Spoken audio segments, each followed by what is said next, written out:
요한일서 1장 8절부터 10절까지 말씀입니다.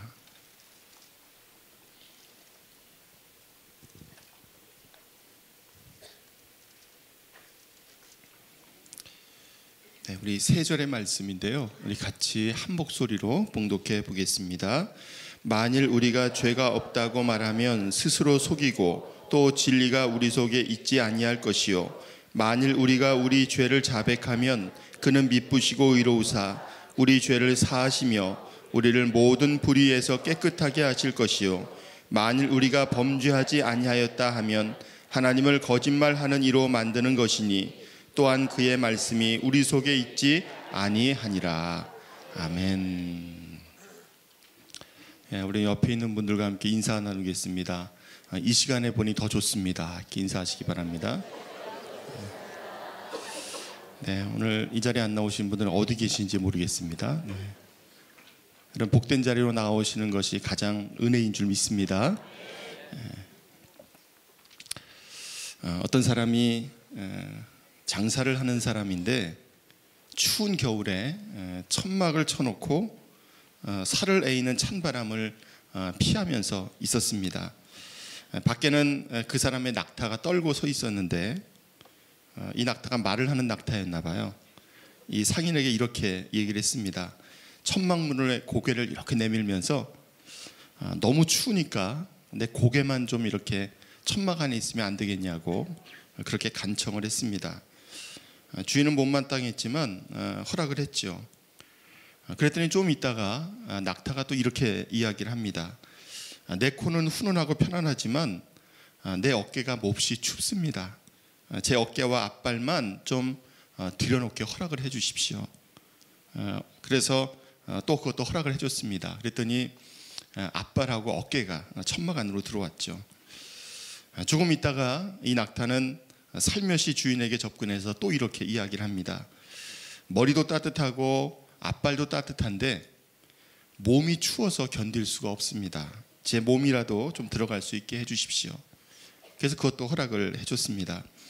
이제 뭐만 남았냐 하면 뒷발만 남았습니다. 거의 다 들어왔죠.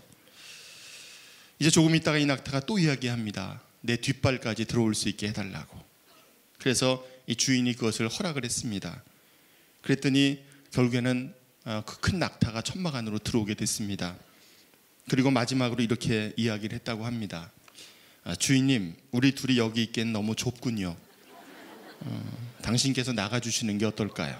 이렇게 이야기를 했다고 합니다.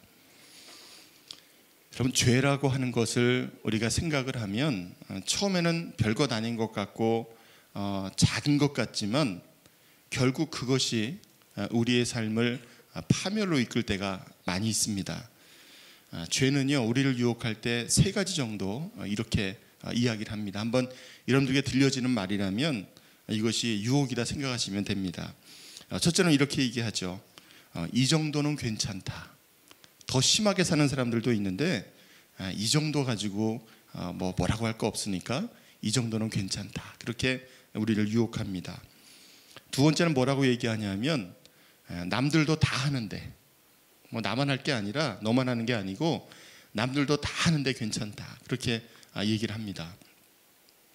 세 번째가 더 달콤한 유혹인데요. 딱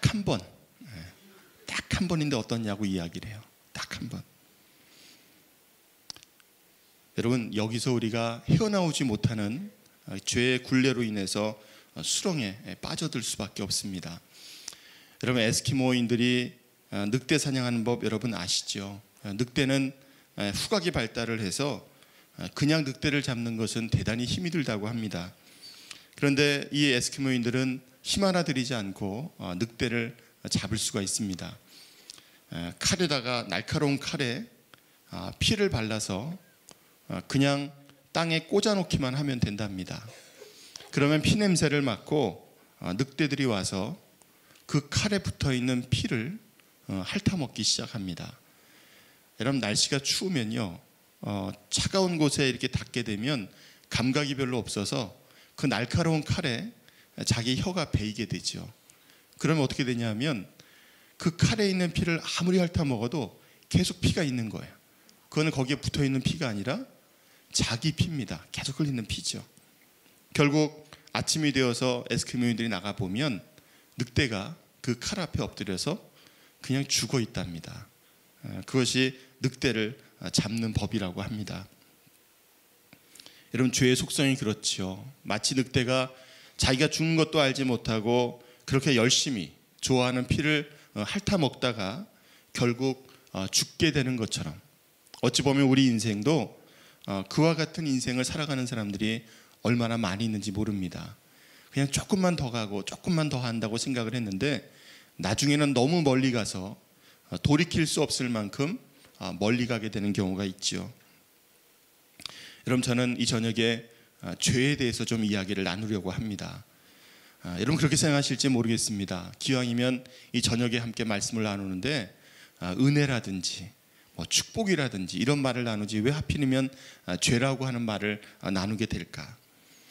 여러분, 목사들도 많이 불편합니다. 죄란 이야기를 하면 교인들이 불편해하지 않을까?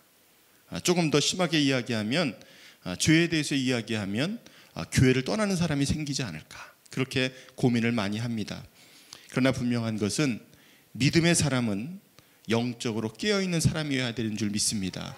여러분, 깨어있으면 죄로부터 우리가 어떤 유혹이 있다 할지라도 말씀 가운데 서서 그 죄로부터 이겨나가는 삶을 살아갈 수 있는 것이 우리의 삶이 될 줄 믿습니다. 여러분, 하나님께서 나에게 어떤 사인을 주시면 네가 가고 있는 길이 지금 올바르지 않다든지 다시 한번 점검해보라고 하는 사인을 주신다면 여러분, 그때는 하나님 앞에 무릎을 꿇어야 될 때입니다. 하나님 앞에 무릎 꿇고 내가 죄가 무엇이고 내가 그릇된 곳으로 나아가는 것이 무엇인지를 깨닫고 알아가는 우리의 삶이 되어야 할 줄 믿습니다. 여러분, 죄라고 하는 것을 여러분 정의를 한다면 여러분 어떻게 정의를 하겠습니까? 죄라고 하는 것은 하나님의 법을 어기는 겁니다. 신호등이 빨간불이 켜졌는데 그냥 건너는 거예요. 횡단보도에. 여러분, 교회 앞 횡단보도에 보면 우리 교인들은 절대로 그렇게 안 합니다. 절대로 그렇게 안 하는데 꼭 여기 이렇게 운동하러 오신 분들만 그 빨간불에 건너세요. 제가 얼마나 마음이 조마조마한지 모릅니다. 제가 한 번은 중국을 간 적이 있는데 가이드가 그런 얘기를 해주는 거예요. 절대로 빨간불에 이렇게 빨리 건너야 될 때도 절대로 옆에 차들을 쳐다보면 안 된대요. 그래서 제가 이유를 잘 몰랐는데 우리나라에서는 여러분 길을 건너다가 운전사하고 이렇게 눈이 마주치면 누가 섭니까? 보통은 차가 섭니다. 눈이 마주쳤으니까. 근데 중국은 눈이 마주치면 차가 그냥 온답니다.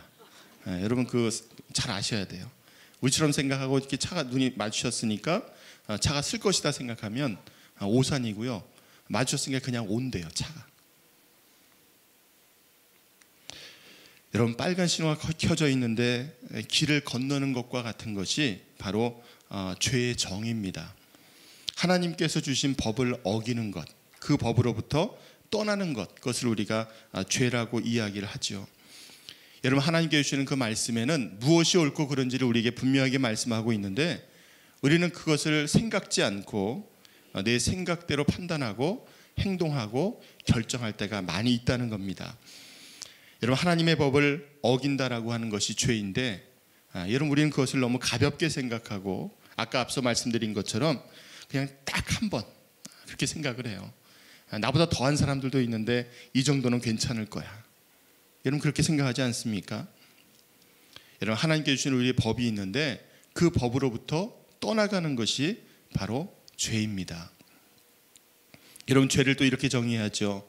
하나님의 뜻에 반하는 것, 하나님으로부터 떠나가는 것이 죄라고 이야기를 합니다. 여러분, 우리가 잘 알듯이 탕자의 비유에 보면 탕자가 돌아와서 이렇게 얘기를 합니다. 아버지에게 이렇게 얘기하죠. 내가 하나님과 아버지께 죄를 지었습니다. 여러분, 어떤 죄를 지었습니까? 어떤 분들은 이렇게 얘기하세요. 돈을 가지고 한 게 죄라고 얘기하는데 아버지를 떠난 것, 아버지의 말씀을 어기고 떠난 것이 죄입니다. 여러분, 그가 하나님께 범죄했다고 이야기하고 또 아버지께 죄를 지었다고 이렇게 이야기를 하죠. 여러분, 우리가 죄를 짓게 되면 누군가의 마음을 아프게 하고 상처를 주게 됩니다. 아들이 범죄하면 아버지 마음 가운데 상처가 있게 되고 아버지가 죄를 지으면 그 자녀들에게 상처를 주게 됩니다.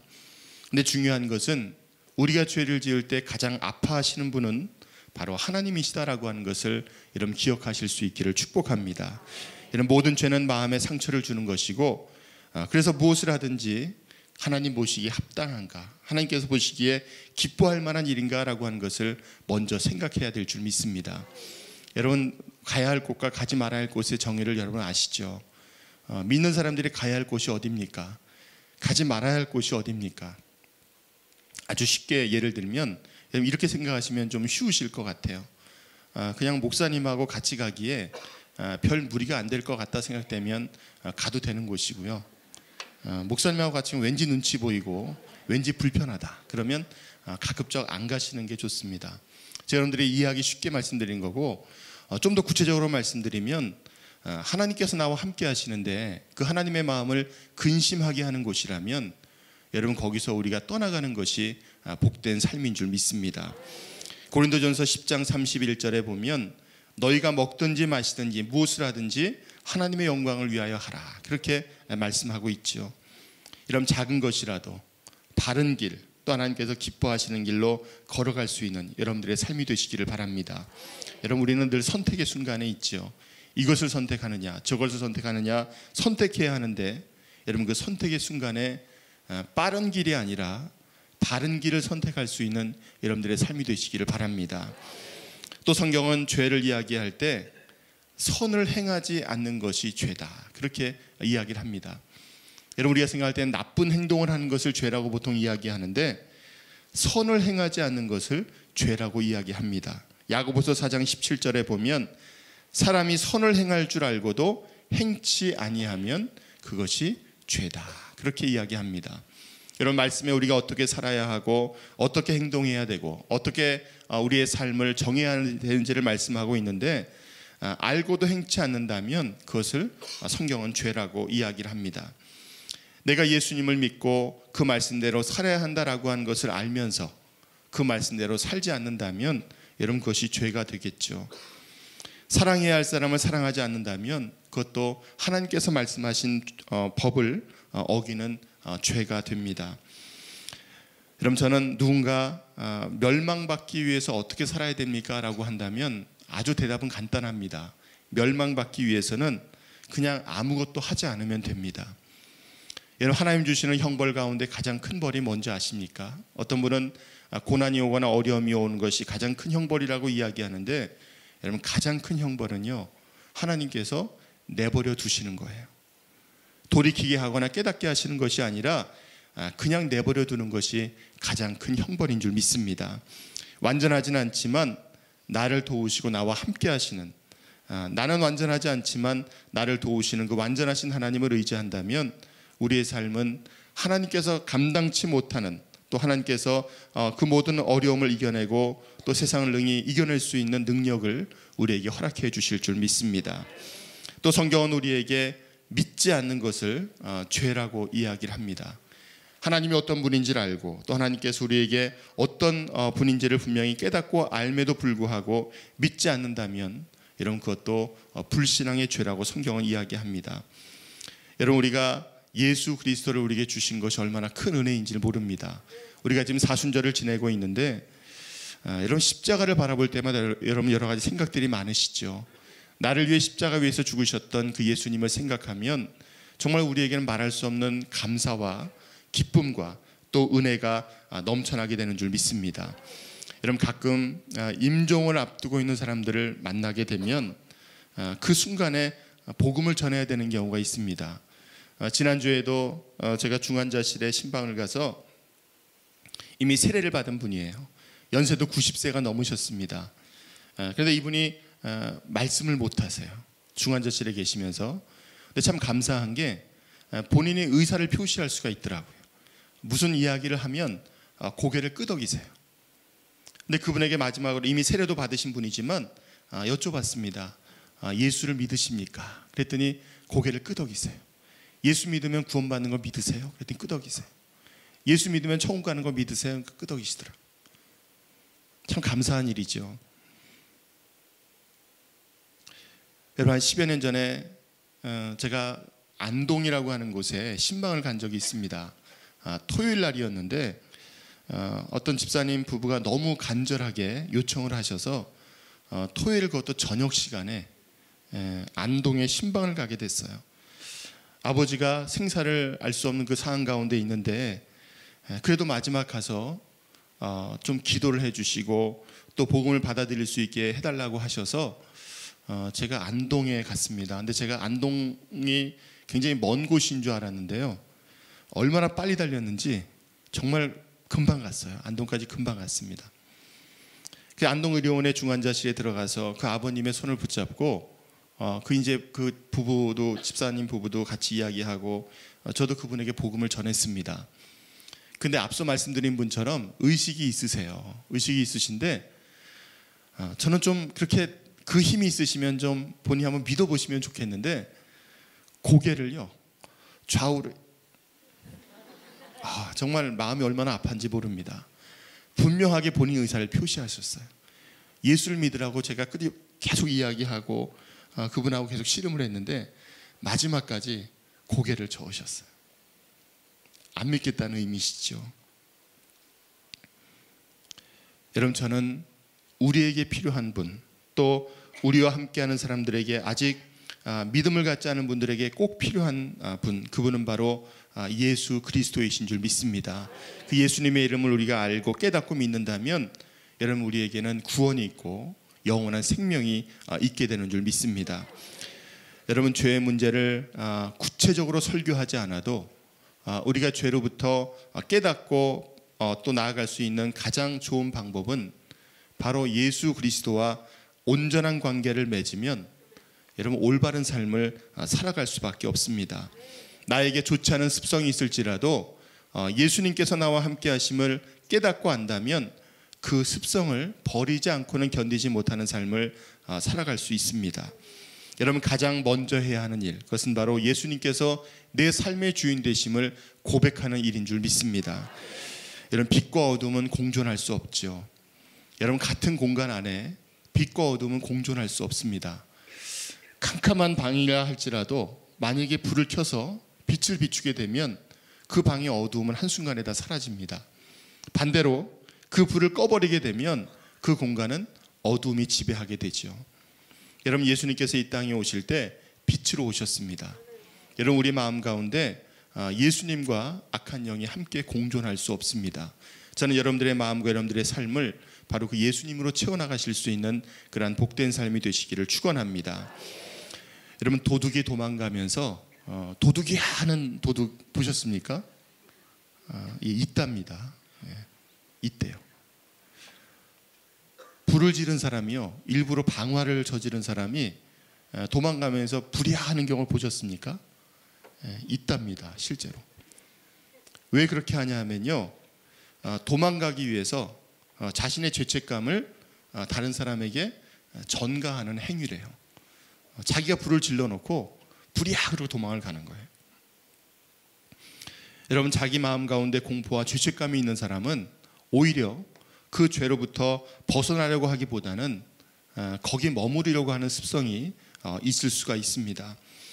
다른 사람들을 공격하고 다른 사람들의 악을 들추는 사람들은 예언자적인 사람이 아니라 자기 속에 있는 그 죄책감을 숨기기 위해서 다른 사람의 죄를 드러내고자 하는 경우들이 많이 있다는 거죠.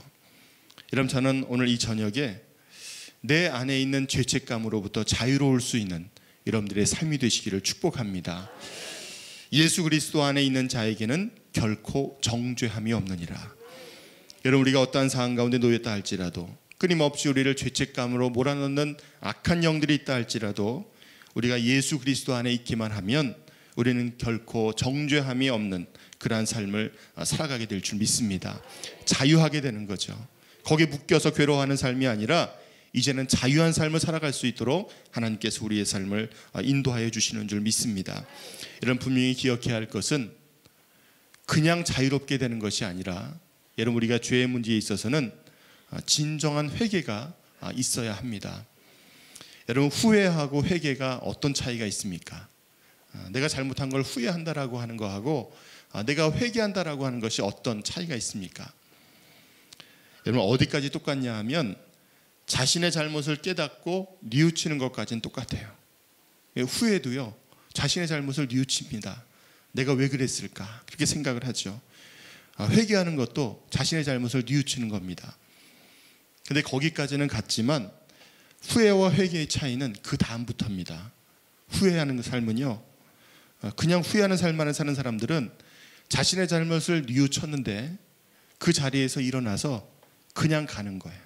지금까지 살았던 대로 죄 짓고 살아가는 겁니다. 그 삶이 후회하는 삶이죠. 가다가 또 후회합니다. 회개는 어떻게 하는 거죠? 회개는 자신의 잘못을 뉘우쳤다면 그 자리에서 일어나서 돌이키는 것, 그것이 바로 회개인 줄 믿습니다. 여러분, 아무리 눈물을 흘리며 자신의 죄를 뉘우쳤다 할지라도 만일 그 잘못된 길에서 돌이키지 않는다면 우리는 그것을 회개라고 이야기하지 않습니다. 여러분, 저는 이 시간 여러분들에게 권면합니다. 돌이켜야 될 죄가 있다면 여러분 그곳에서 돌이키실 수 있기를 바랍니다. 너무 멀리 가면 돌이키는 길도 너무 멀 수밖에 없습니다. 여러분, 사단은 끊임없이 우리를 괴롭게 하죠. 우리의 죄를 자꾸 생각나게 하고 그 죄 때문에 이제 괴로워하게 만드는 것이 사단의 일입니다. 근데 참 감사한 것이 뭐냐 하면요, 하나님께서 우리에게 주신 은혜 가운데 망각의 은사를 주셨어요. 망각의 은사. 여러분 생각해 보십시오. 만약에 부끄럽거나 창피하거나 죄를 지었거나 또 그런 것들이 1년 365일 24시간 하루 24시간 내내 한 번도 잊혀지지 않는다고 한번 여러분 상상을 해보십시오. 아마 정상적으로 살아갈 수 있는 사람이 없을 겁니다. 물론 가끔 기억이 나긴 하지만 하나님께서 그것을 우리에게 잊어버리게 하실 때도 있죠. 근데 분명한 것은 하나님께서 우리의 죄를 용서해 주실 때 그 죄를 다시는 기억지 않으시겠다고 우리에게 약속해 주셨습니다. 더 이상 그 죄 가운데 묶여서 괴로워하고 힘들어하는 삶이 아니라 하나님께 주시는 그 자유함을 풍성하게 누릴 수 있는 여러분들의 삶이 되시기를 축복합니다. 여러분, 예수님께서는 우리를 죄의 권세에서 해방시켜 주시죠. 더 정확하게는 우리에게 승리를 주시는 분이 바로 예수님이신 줄 믿습니다. 여러분, 우리의 힘으로는요, 악한 영과의 싸움에서 이길 수가 없습니다. 왜냐하면 악한 영들도 영적인 존재들이기 때문에 그렇습니다. 우리가 이길 수 있는 방법이 뭐가 있을까요? 그것은 바로 예수의 이름으로 악한 영들을 쫓아낼 때 우리에겐 반드시 승리가 있게 될 줄 믿습니다. 예수의 이름으로. 그럼 예수의 이름에 능력이 있고 예수의 이름에 권세가 있는 줄 믿습니다. 마귀는 능력을 가지고 있지만 예수님의 이름에는 권세가 있습니다. 그 능력을 이겨낼 수 있는 권세가 있으니 우리는 그 예수 이름을 담대하게 부를 수 있는 그러한 삶을 살아가실 수 있기를 축복합니다. 가끔 신앙생활에 대한 질문을 하시는 분들 가운데 정말 괴로워하시는 분들이 있어요. 뭐 때문에 그러냐 하면 술, 담배 문제 때문에 그렇습니다. 저한테 그렇게 얘기를 하시더라고요.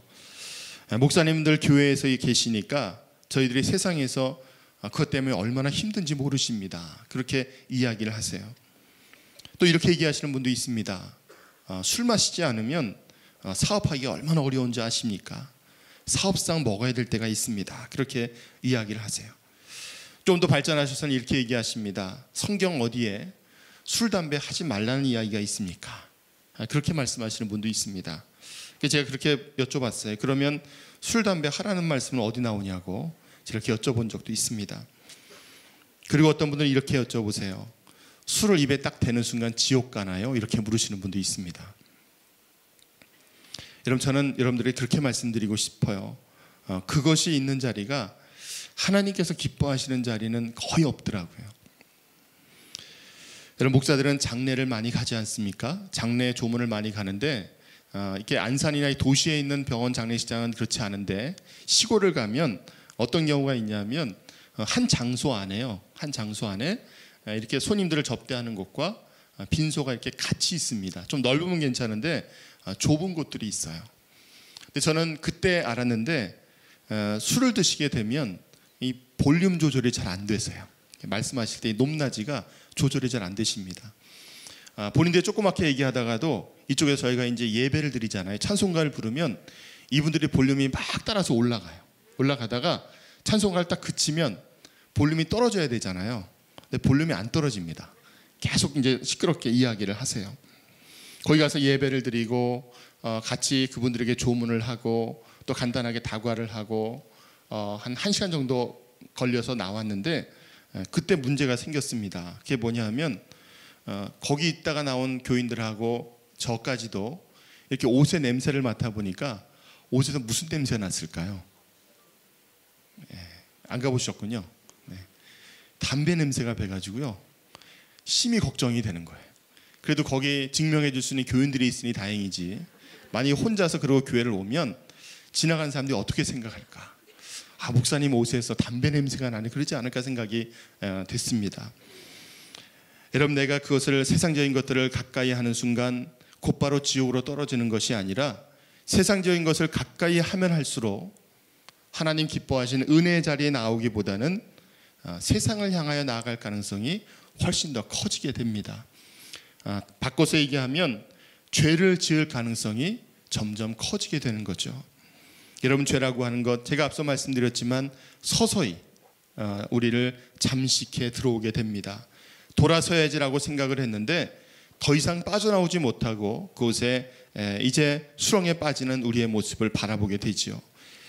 여러분, 참된 자유와 평안과 안식을 주시는 그 주님 안에 거하시는 여러분들의 삶이 되시기를 축원합니다. 여러분, 예수님은 우리를 죄의 형벌에서부터 구원하여 주시는 분이십니다. 영국의 런던을 방문한 사람들은 꼭 찾는 곳이 있는데요, 그것이 바로 웨스트민스터 사원이라고 합니다. 이 사원을 방문했던 방문객들은 그곳에 있는 이제 안내를 하는 사람들이 그 유명한 사원에 대해서 설명을 해주게 되지요. 이 안내자는 사원에 대한 역사적인 내력과 또 무덤에 묻혀있는 지나간 세기의 찬란한 역사를 보여주었던 영웅들에 대해서 설명을 하고, 또 그 웨스트민스터 사원이 어떻게 운영되고 있는지를 장황하게 설명을 해준다고 합니다. 근데 한 번은 이러한 설명이 끝난 후에 그곳을 찾았던 방문객 가운데 한 명이 이런 질문을 했습니다. 제가 질문을 한 가지만 하겠습니다. 최근에 이 사원에서 구원받은 사람이 몇 명이나 됩니까? 이렇게 물었다고 합니다. 이 뜻밖의 질문에 대답이 준비되어 있지 않던 안내자는 당황해서 대답을 하지 못했다고 하지요. 여러분, 우리가 교회에서 예배하고 또 하나님을 찬양하고 높여드리지만 정말 꼭 교회가 해야 될 일, 내가 믿음의 사람으로서 꼭 해야 할 일이 무엇일까? 내가 무엇을 하며 살아가야 하나님을 기쁘시게 할 수 있을까? 이런 것을 먼저 생각할 수 있는 여러분들의 삶이 되시기를 축복합니다.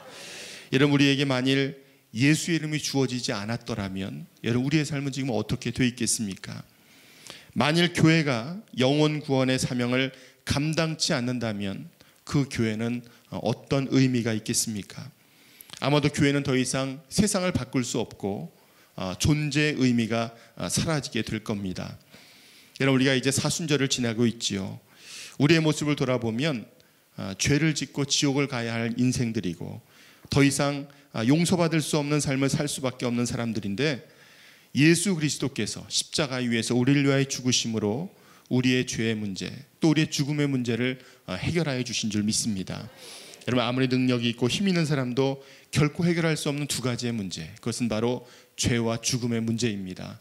그러나 예수 믿는 모든 이들에게는 그 죄로부터 자유케 되고 또 영원한 생명을 얻게 되는 그러한 은혜가 우리에게 주어지는 줄 믿습니다. 여러분, 예수님께서는 천사의 모습으로 이 땅에 오셨던 게 아닙니다. 예수님께서는 왕의 모습으로 이 땅에 오셨던 것이 아니라 지극히 낮고 천한 곳에 오셔서 지극히 낮아지시되 우리와 같이 낮아지시는 모습으로 이 땅에 오셨습니다.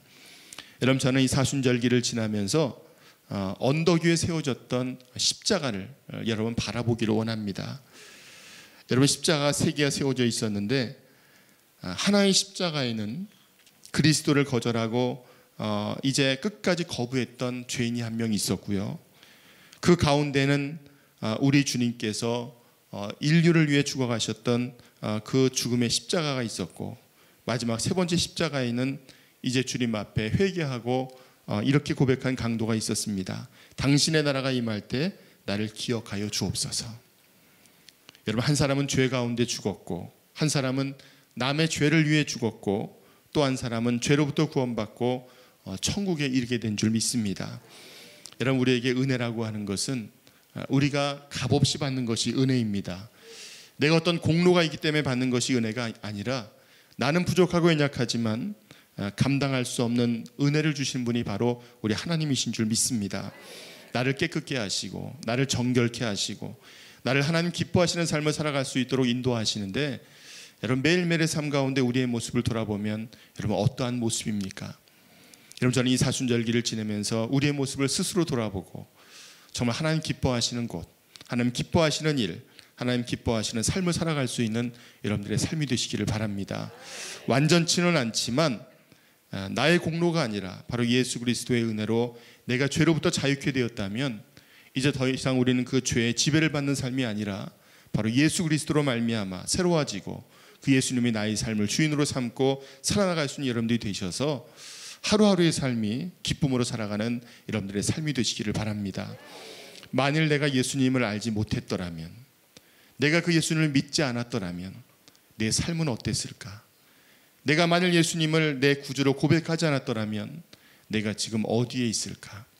그럼 저는 이곳에 있는 여러분들의 삶이 가장 복된 삶이고, 또 함께 기도할 때 하나님께서 여러분들의 삶을 통해 영광 받으시는 그러한 귀한 은혜가 임하게 될 줄 믿습니다. 이 저녁에도 우리의 모습을 돌아보면서 나의 공로가 아니라 나에게 생명 주신 그 주님의 이름을 담대하게 증거하고 기뻐하고 감사할 수 있는 여러분들의 삶이 되실 수 있기를 주님의 이름으로 축복합니다.